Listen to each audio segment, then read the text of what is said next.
wanted to talk briefly about how we can be so presumptuous to talk to you about how you can talk to people. Like, what do we know and what do we bring to the table in this professionally where we can feel like we know a little bit about it? Well, my background is, well, I'm from Vermont. Like Kevin said, I went to Rice High School. I went to the University of Vermont.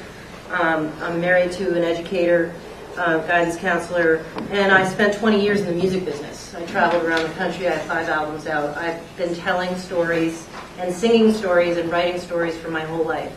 And so it's kind of a weird background that might bring me to communications, but I do feel like intuitively I've been able to learn how to like distill talking points and figure out a way to translate it into ways that people can that resonate with people. Kevin has a background in journalism, which you might want to talk about. I was a reporter in Washington, D.C., Nashville, Tennessee, and at the Burlington Free Press in Vermont, mostly writing about politics, White House, Congress, the environment, and now I've been doing this for 22 years. I still think I'm 35, but I'm not. I've been doing this a long time. Oh, we all want to be 35. So that's who we are. That's who we are. So we're going to go a little bit, and then we're going to try to get as interactive as possible. One thing we'd like you to do is to think about a problem you have. So we can then talk about it in real terms, right? My superintendent hates me, or I've got a block of parents who want the school board to be fired, or our budget's going to be reduced and rejected at town meeting, or whatever. Just so you know, we do a bunch of work in the education field. So Goddard College, we do a lot of communications work for them. We work for the towns of Dover and Wilmington, who are constantly frustrated by their funding situation. We have done a little work for an whose name shall not be spoken, superintendent in Burlington, who's not actually in the room sitting at the front table. But it's a joke. We did some work for Jeannie on her diversity issues, which was really fun for us. I've got. Was it fun for you, Jeannie? Was it fun for you, Jeannie? And we are doing some work for Steve Dale, the School Boards Association, in offering you a package of services so that when you're in labor negotiations and you're getting steamrolled by the wonderful people on the other side, and you throw up your hands and say, what do I do? We are available via the School Boards Association to come into your school board community and help. And we've done one of those so far under this arrangement down in Woodstock. And they settled. There was no strike, and so I deem it a success. And we work for the Boys and Girls Clubs, which deals with poor kids in the north end of Burlington. And I never thought that that would inject us deeply into this subject. So that's our background. So let's get going. So here's stuff that you've heard. Some of you have heard this. Some of you will have no idea what I'm talking about. So raise your hand and ask dumb questions. No question is too stupid. Diane's going to fill in when I go too far astray. So the best line in that lunch was, change is coming and change is hard. And I can't think of any place where it's harder than what you're doing. We've been on boards, educational boards. I hate it. It's impossible. I can't imagine doing what you do. It's the hardest job I've ever seen. It's unforgiving, but this is changing your life. And this is primitive. 10 years, 20 years from now, we're going to look back, and your schools are going to look nothing like they look today. And this is not going to look anything like it does today. This is caveman. So our overriding message to you is get ready and get involved. Because if you think this is you're wrong if you think this is sort of the final solution, because it's not. You're going to have less money. You're going to have declining population. You're going to have parents who are increasingly dissatisfied. And in Vermont, in our view, if you are in the middle, you've got education in the middle, there is a constellation of actors around you that are increasingly dissatisfied, including you, with what is being offered. But the problem is that no one is taking this issue by the neck including the government, and saying, we're going to solve this, we're going to fix this. Because politicians are afraid, right?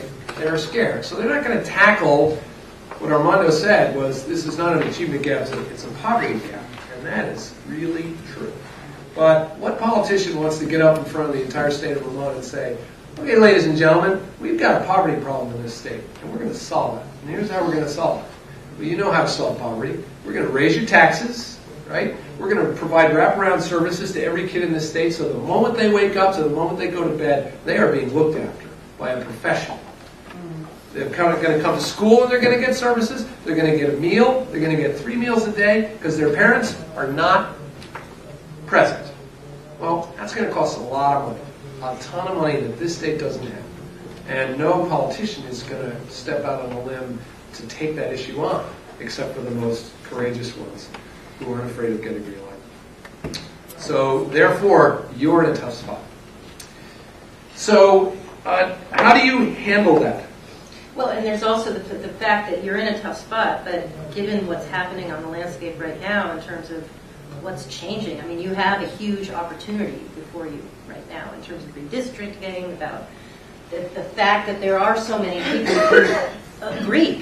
There is unity in this state around the fact that education needs to change. It's kind of trying to define what that vision is and get everybody on the same page. And you guys, in our view, are a key convener of this conversation because of your access to the public and your access to the place that you exist in that constellation of discourse around the future of public education.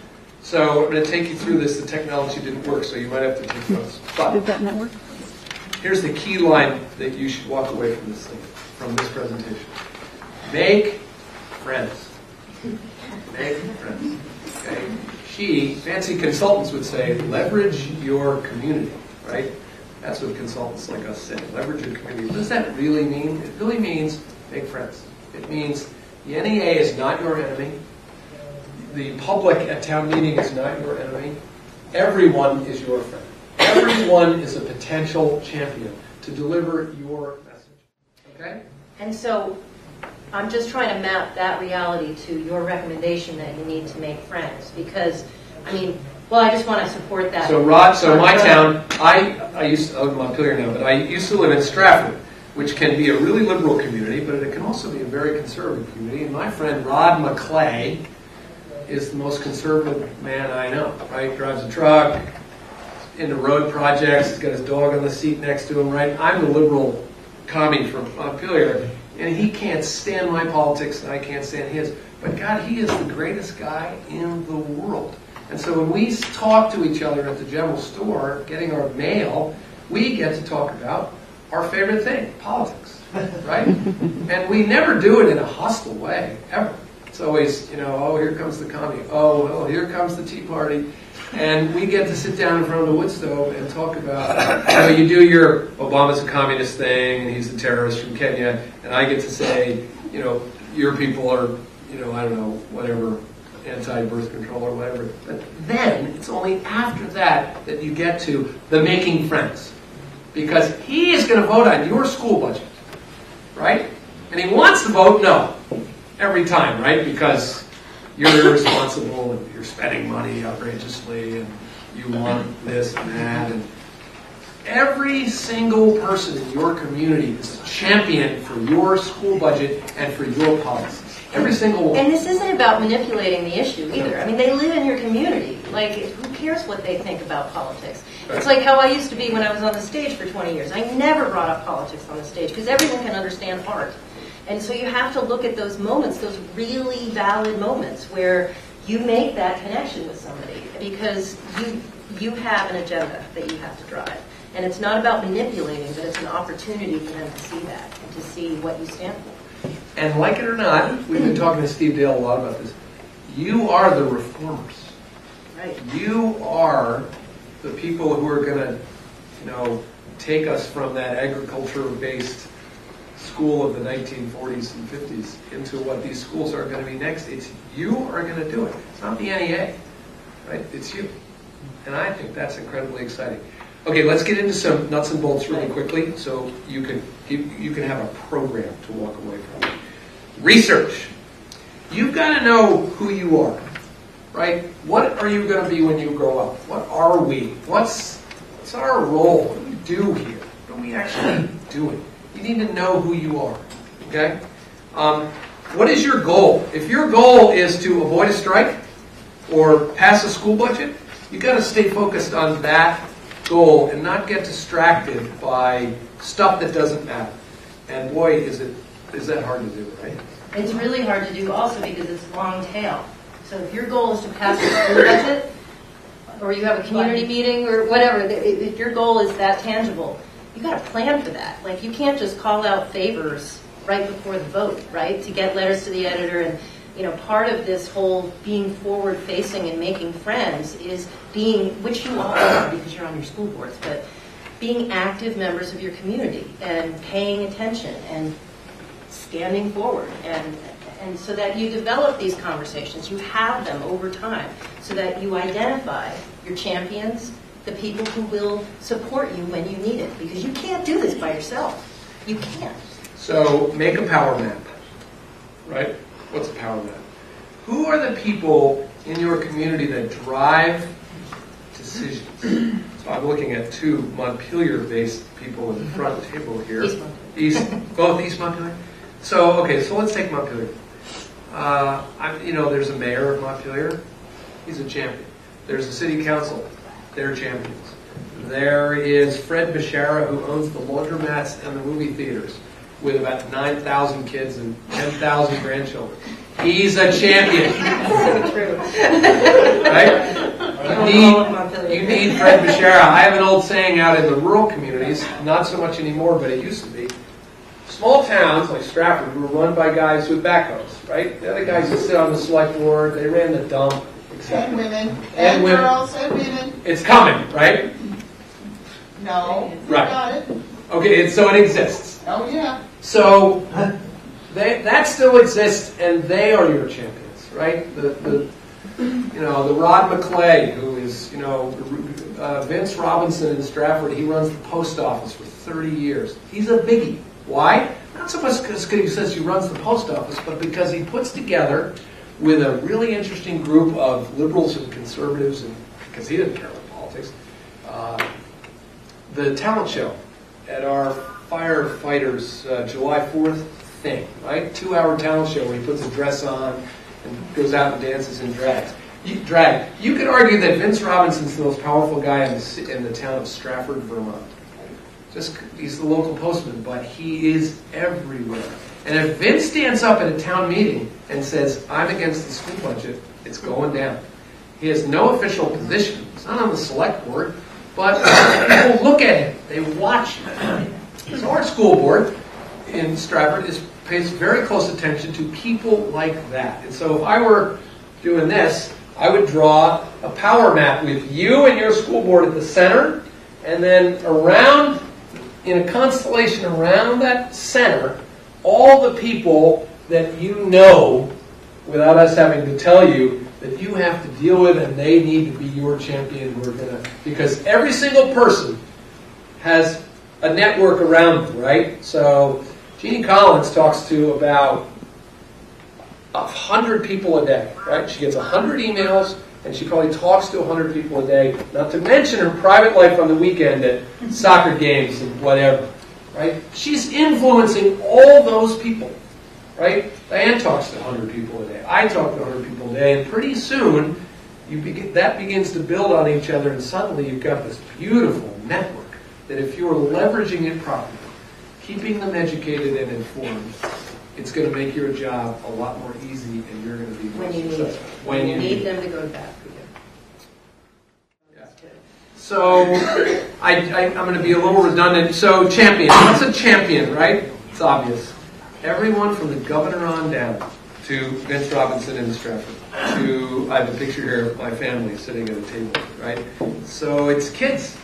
Kids are your champions, right? Kids need to be involved. One thing that you should walk away from this with is that the governor should come to your town at least once a year. He should come to your town once a year and visit with your school board. or you should go see him. He's a very accessible man, as you know. Right. So should the Commissioner of Education. Play at that level. Invite them. They will come, Yeah. and they will talk to you. Because they, like it or not, they do give it.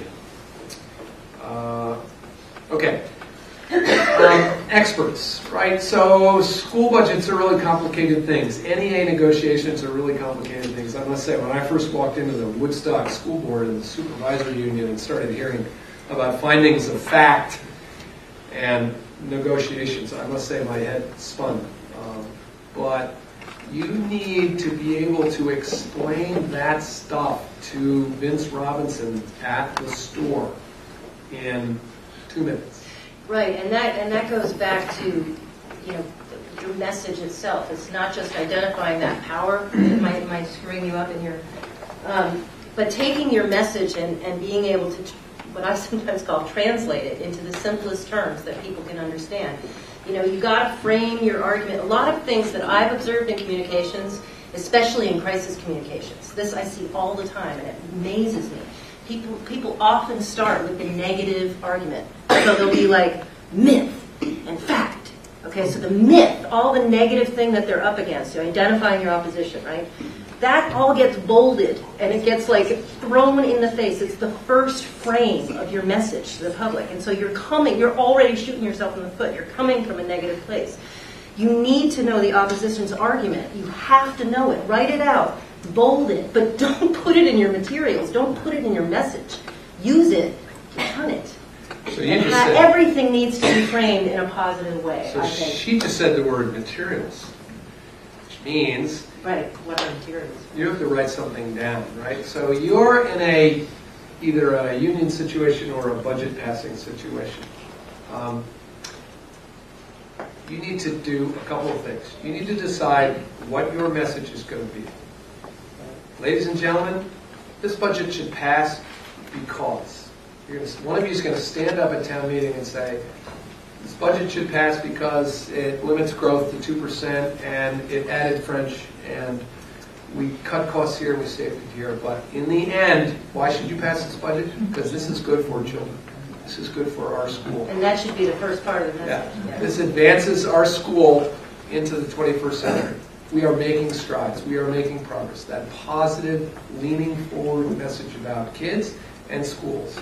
They don't really care. I mean, they actually do care that you cut French or that you cut the school bus route, which was the huge issue in our town. But the overriding message has to be what we're doing is good for children. And you're trying to take that mantle of school reform and caring for kids and own it. Yes. Because you are the ultimate owners of that job, not with, I have dear friends in the NEA, but that's not their job. Their job is to grow their union and protect their teachers, and they do a great job of it. But their job is not to improve your school, in my view. I know that's controversial, but I gave you a couple of points on the research. Now I'm going to talk about message development, right? This is good for kids, or we can't give the union what it wants because it'll destroy our budget, et cetera, et cetera. And you and your school board need to agree. When you walk out of that room, every meeting, you need to end with saying, what's the message takeaway? So that when I walk down the street to Bentley's restaurant in Woodstock, I'm going to get hit by 3 people. Right? You know what Vermont's like. You walk down the street, you get hit by 3 people. Right? You can't even get down the street. Jeannie Collins walks down the street in Burlington, she gets stopped by 10 people. She needs to say the same thing to every single person. We are moving forward on diversity. We are excited, and you wouldn't believe what's going on. And it's not just a question of running into 10 people on the street. What you've identified really underscores how different the communications landscape has changed in the last 10 years. I mean, okay, we all can see our school board meetings on TV. That's kind of different from when I was a kid, right? But it's changed for politicians, too. You can have Governor Shumlin mutter something under his breath at a press conference, and it's going to be on Twitter 5 minutes later because a reporter heard of it. We've all seen examples of this with every big politician. So you guys, in that way, you're under watch. Everyone can see what you say at any time. The iPhone Maps Everybody familiar with that controversy, right? iPhone used to be Google Maps on your iPhone. Now Apple put its own thing, and within 5 minutes of the first glitch in the mapping software on the iPhone, the internet and TV was in an uproar. 5 minutes, right? Well, in our day, those of you who were over, I don't know, 45 back in the day, we had 2 weeks to deal with that, right? Jeannie Collins, dealing with diversity issues from Burlington, she used to have 6 months to deal with that issue. And, she'll wait for the next board meeting, and she'll have a meeting with the mayor maybe 3 months down the road, and maybe in a year. Well, that's not the case anymore. You have parents standing at your doorstep saying, "What are you doing for my child today?" And you have to be able to react to it. And that can be really overwhelming. And we're trying to tell you, don't let it overwhelm you. Employ some of these strategies, like having a consistent message, by talking about this with your board, and having a unified, and that can probably be hard. I've never been on a board, but I know executive sessions and boards can be contentious. You have to have a unified voice. You have to identify a person who's going to be speaking to the media. I suppose that's your board chair, but who speaks when the board chair can't? Those kinds of things should be collectively. You might have 2 speeches in your mind when you're walking down the street in East Montpelier. You need your 30-second speech, right? Oh, we had a great board meeting last night. I think we're really headed in the right direction. We've had to cut this and cut that, but we've made this innovation, and boom, you pumped your gas, you're back in your car, and you're on your way. And then that person's going to go talk to 5 people and say, "Well, I just talked to Jeannie at the gas pump, and she said, oh." And then it goes out, 5 more people, 20 people, and pretty soon you've got champions in a community, right? Then you need your 2-minute thing, right, for the parent that we all know about, who grabs you at the gas pump and won't let you go for 2 to 5 minutes. You need that 2-minute statement as well. Okay? Have both. Are we still on message development? We're still on message development. Just another, just basic, this is not about education, but it's just something I've observed in communications. Another thing that I see, because sometimes I feel like what we do is common sense. I'm like, I can't even believe we get paid to do this. But on the other hand, I do see that people do struggle with it. Like, one thing I see is sometimes people name things that aren't what you're talking about. Like, if you're going to come up with a headline, like, think of yourself as a headline writer in a newspaper. Like, name what you're talking about. If you're selling socks, say, I'm selling socks. Like, sometimes people come up, like, okay, an example is, because it can bite you in the butt if you don't do it right. Obamacare, okay? Single payer. Like, I shouldn't even say this, Peter Shulman is representing here, but seriously, single payer. Like, what does that mean? It takes a healthcare argument and puts it in an economic frame. So you're like, pay? Am I going to have to pay for that? Like, just look at it from a metaphorical place. It's like it connotes a negative image, as opposed to what could you do to frame that in a positive, equal access, whatever. That's not our job here, but that's something to think about is if you're selling something or trying to get a message out, name exactly what it is. Vote for the budget or whatever. Okay, next section. So, I'm afraid I have a favorite line, which is it's criminal not to do X. We're about to say it's criminal not to be on the Facebook. It's criminal that you don't know the editor of your newspaper. You don't know the people who control the narrative and voice of those media outlets. Go see them. They're not evil.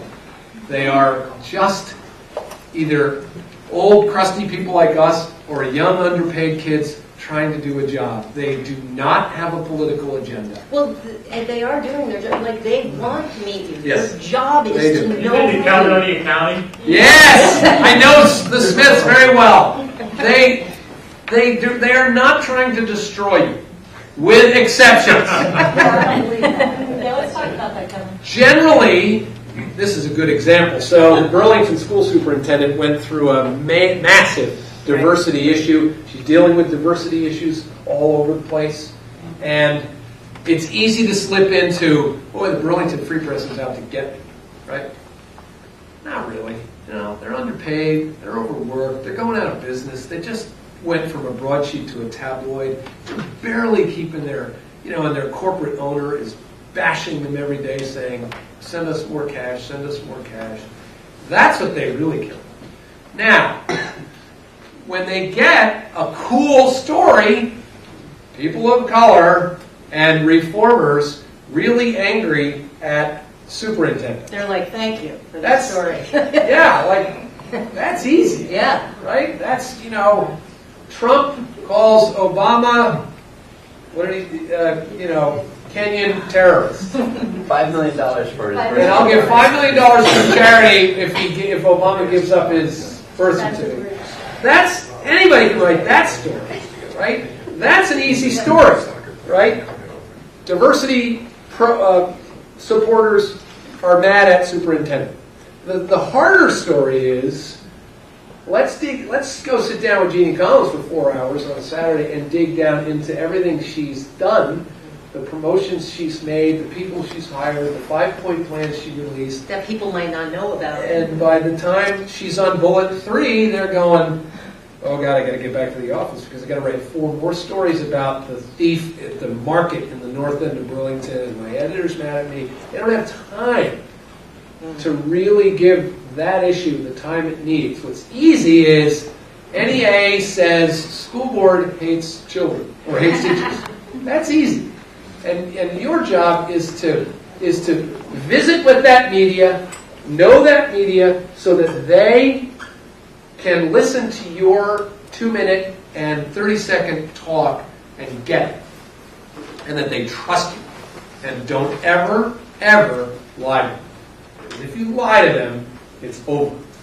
Okay? Yes? I just want to say that that came after them writing nice stories about our budget. That was, we don't know if it was 11 or 13% increase, and then the governor said it was too much. The mayoral candidate said it was too much, and so they're against it. So guess what? We passed it. And I'll tell you how we did it. Sounds like we did it just like you told us. How did you? Well, we have a simple message. Vote yes for kids, schools, and communities. We use the front porch forum, giving out the message. There you go. We kept it simple. We did house parties and waves. House parties. That's great. House parties. And it was a simple message. But we had the governor telling you it was too much. Yep. Both mayoral candidates were against it. Yep. The Free Press wrote nasty stories about everything. They were against technology.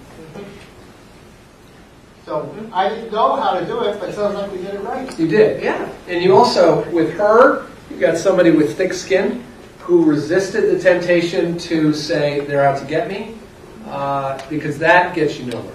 When you go to war with the media, right? Don't ever fight a fight with somebody who prints ink by the barrel. They control the printing press, all the old cliches. It's still relatively true. Keep your cool. Do not take the bait. Don't get in a fight with your local newspaper. And she came out the other end, and I don't know if you're a hero yet, but you're getting there. Seems to me. But when you're under attack, the instinct is to kind of turn in, and it sounds like what you guys did was develop your network. Okay. And used it. Facebook. Everybody on Facebook? A lot of people in the room, right? Sure. Who's on Twitter just for fun? I just wonder.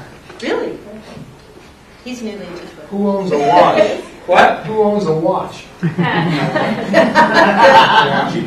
So I was at a big corporate thing where the chairman of Verizon gave a talk, and he walked into a meeting. This is now 2 years ago. He walked into a meeting and he said, "How many of you are?" This is his people, big corporate meeting. "How many of you are on Facebook?" Like 3 hands went up. And he said, "By the end of close of business tomorrow, I want everybody on Facebook." So, lest you think that it's not penetrated, I mean, it's gotten to the point now where it seems to me that we have so taken over Facebook that our kids are all getting off. My kids are getting off. No, it's true. It's becoming the old person's platform. It is. Yeah. And the kids in our firm, the 30 and under Like, I'm people, over Facebook. they're doing other stuff, right? Tumblr and Google Plus. Tumblr, that one. Pinterest. That's for Pinterest. moms. They're all over that. So remember, primitive, right? We're all going mobile. This is primitive. You're going to have a touch screen in your kitchen within 10 years that does all the things you want to do. But to your point about the CEO or whatever telling everybody that he wants them on Facebook, here's an example that I can map to a current client. Okay, we work for Goddard College, right? And we help them with their social media strategy. So we're trying to increase the likes of their Facebook page, right? We want to have more people, more alum in the community. And how are we going to do that? Like, the first thing is to start with the low-hanging fruit. I'm like, okay, well, you work at Goddard, like you can be given a directive to like the page, right? I mean, in theory, their own staff. Like, we did one of these, and like there were like 2 people in the room who were like, they were on the platform, but they weren't liking the page. Now, nobody's going to get forced to do that, but they just never thought of it. And so it's that getting that question from management, like, would you do this? This would help the college. This will help secure your job. This, in theory, in terms of helping your marketing efforts. So that's the same kind of thing, is to make sure that when you're on Facebook, check what's in your community. Like it. Be forward-facing. Interact. Don't just have your own account. If you're a member of the school board, you are a leader in your community. Connect on that platform with your community. Yeah. Great school board meeting tonight. We passed the budget, or we did X. Yep. There was a woman in our office yesterday, a PR woman who we were talking to about doing some jobs. She's got 5,000 Facebook friends. And I see her. It's incredible. So she delivers a message whenever she wants to 5,000 people. Well, and they may or may not all listen to it. I mean, you can really make yourself crazy with social media. It's not like it's going to it's not the elixir, but you can't ignore it. It's a communications channel. Don't ignore it. 15% of the world's population is there on Facebook. There's that. There's that. There's 1 billion people on Facebook. Okay. Is it really that big? I don't know. Yes. So, do you recommend that every individual board member get on? Absolutely. Or the chair? Or, I mean, I'm on it and everything like that. So when you start talking about consistency of message. So should every school board have its own Facebook page? Every school should. It needs to deliver the same message. Yeah, that's what I'm wondering about. Otherwise, you're going to get into trouble. Well, the truth. These are all true. I think that if you are a community leader, you should be on Facebook. And you should try to connect with the people in your community that you know and the organizations in your community on that platform. As a person, as an a individual. person, as Yes. a person. And right. I'd love your thought on my recommendation that you keep a separate personal, family, friends, nieces, nephews kind of Facebook from a professional personal. Yes, and fortunately, Facebook finally, has evolved as a platform, and you don't have to have 2 different identities now. You can manage. Anyway, you can manage your friends so that you can say, I only want this stuff to go to my friendly friends. I don't want pictures of my kids going to. Okay. I mean, you can address something else if you want, but how do you handle the communication, the negativity towards the school board that you don't hear? It's what? Negativity towards school board or school board decisions that you don't hear. That maybe is not in the public forum, but it's in the community. The residual noise in a community. Right. Yes, we can control the message that we put out. You got give us good tips, but how do we handle? So the perception that you guys are old school, not driving shit. What is? Well, so our personally, it's not clear. We are trying to do a much needed renovation of the school. Yeah. It's a lot more expensive than the town wants to pay. Obviously, they want it to be free, and it's not. It's very expensive. Right. We're doing the renovation that is needed, plus a little bit of improvement for 21st century learning. We proposed a bond that failed in May, so we cut it down significantly, and we're going back out to the voters. Now, we can have all the meetings, and we can get people there and talk to them, and there's some good tips about being really positive, but it's the people who we don't know who they are, but we know that they're out there. We know that I think this is a get out the vote kind of opportunity. I mean, kind of like what you're describing. Build that network. Kevin, interrupt. Go. Well, I'm going to go back to social networks. Sorry. Yeah. But one thing we did, we had the same situation, but we found who the hubs were for social networks in the towns, and we fed them stuff and electronically, and then it became their stuff and came out. So that's not the whole answer, but it's one thing you can do. Got to find who on your school board can communicate with that person, and you say, hey Joe, can you meet with Rod? Let's go to his house. Let's go talk to him. You can't be afraid of anyone. That noise, embrace it and attack it. Go into the belly of the beast and say, I hear there's noise. What's up, guys? It's it's when Atticus Finch walked into when the guys came to lynch Tom in the jail, and Atticus was out front saying, "Hey guys, hey Joe, Frank, how you doing? What's up? I hear you got a problem. You want to talk about it?" You had your hand up. Yeah, we have just gone through something very similar, but it's also really crucial, I think, to be able to put out facts that you know. It's more costly to keep a school going that is no longer efficient. But if you're going to be using Vermont efficiency Vermont to help you move through this, you've got to make all these points that are factual. They're talking points that everybody can repeat. They're going to see it multiple times. So that's your core document that every school board is going to come up with. It's in your back of your pocket. Yeah, and we have this out on our PTA. Our PTA, K through 5, really active, has got a Facebook page. Yep. Put it out on that. Yes. Put it out on the negative. I'm in Springfield. We have a very, very negative bitch page. Yep. Online. Because you're wasting money. And everybody loves it. But they are so out there that people can't even believe them anymore. Are you having lunch with the negative people on that I don't know page? who they are. It's all anonymous. Gotta I mean, we're all dealing with that stuff. But it's not anonymous. You know who they are in your town. Probably one. You all get coffee in the same place. Go find them. Go attack them. Go talk to them. Make friends with them. I have one more thing, and then we can legislators. So these ladies are from East Montpelier. They've got 3 senators and Kitzmiller and Ansel, Tony Kline. And they have one representative. They need to be invited to your school board. They need to be briefed, and they need to be your champions. And I know you do it. If you're not doing it, something's wrong. And it doesn't matter whether they're Democrat, liberal, or progressive. They are your friend.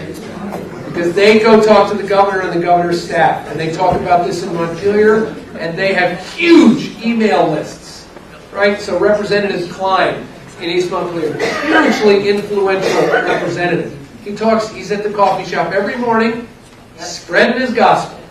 And by the way, he was chairman of the local high schools when they did a big renovation years ago. He chaired that board, and he made that happen.